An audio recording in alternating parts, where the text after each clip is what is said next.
അപ്പൊ അശ്വിൻ തന്നെ ഒന്ന് വെള്ളം ഒഴിച്ച് അങ്ങനെ വേവാൻ വെച്ചു. ഞാൻ എങ്ങനെ എത്ര ഞാൻ തന്നെ ഒന്ന് വെള്ളം ഒഴിച്ചേ. നല്ല പൊളിച്ച് വരുന്നല്ലേ. കുറച്ച് മല്ലിയില ഇട്ടിട്ട് നമുക്ക് മൂടി വെച്ചിട്ട് മല്ലിയിലയുടെ ഒരു ഫ്ലേവറും കൂടെ അകത്തങ്ങ് പിടിക്കേണ്ട. അവസാനം നമ്മൾ മല്ലിയില ഗാർണിഷ് ചെയ്യാനും ഇടുന്നുണ്ട്.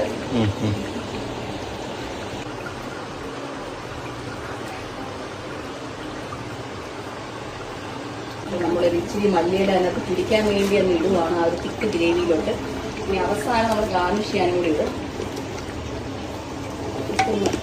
ചെറുതായിട്ടൊന്ന് സൗണ്ട് കൊടുക്കാം. മതിയത് ഈ അവസാനം വേണം. അപ്പൊ അത് ഒത്തിരി ഒന്ന് ക്ലീൻ ചെയ്ത് പാത്രത്തിൽ വെച്ചിരുന്നാൽ മതി. ഈ പാത്രത്തിൽ അറ്റത്ത് വെച്ചിരുന്നാലും മതി ഒന്ന് അവസാനം ഇടാൻ. ഓക്കെ, ഇഷാനി ജിം കഴിഞ്ഞ് വന്നു. ഒരു മണം കിട്ടി മണം. അറിയായിരുന്നു മോസി ചിക്കൻ കറി ഉണ്ടാക്കുന്നത്. അശ്വൻ വിളിച്ച് പറഞ്ഞു. ആവശ്യമില്ല നെയ്ച്ചോറ് വേണോ എന്ന് ചോദിക്കാൻ വേണ്ടി എന്നെ വിളിച്ചായിരുന്നു. അപ്പൊ ഇഷാനി വേണ്ടെന്ന് പറഞ്ഞു. അപ്പൊ ഞാൻ പ്രിപ്പയർഡ് ആയിട്ടാണ് വന്നത്. പക്ഷേ നമ്മുടെ വീട്ടിൽ ഞാൻ രാത്രി ഡിന്നർ ഉണ്ടാക്കാറില്ല. രാവിലെ ഉള്ളതങ്ങ് തിന്നും. ഉച്ചയ്ക്കുള്ളതാണ് തിന്നുന്നത്. ഞാൻ രാത്രി എന്താണ് മുട്ടയും കുറച്ച് വെജിറ്റബിൾസ് വേണം. നമ്മൾ രാത്രി അല്ലെങ്കിൽ ഈവനിങ് കുക്ക് ചെയ്യുന്നത് നമ്മുടെ വീട്ടിൽ അപൂർവമാണ്. അപ്പൊ അതുകൊണ്ട് തന്നെ ഒരു വേറെ ഫീലാ.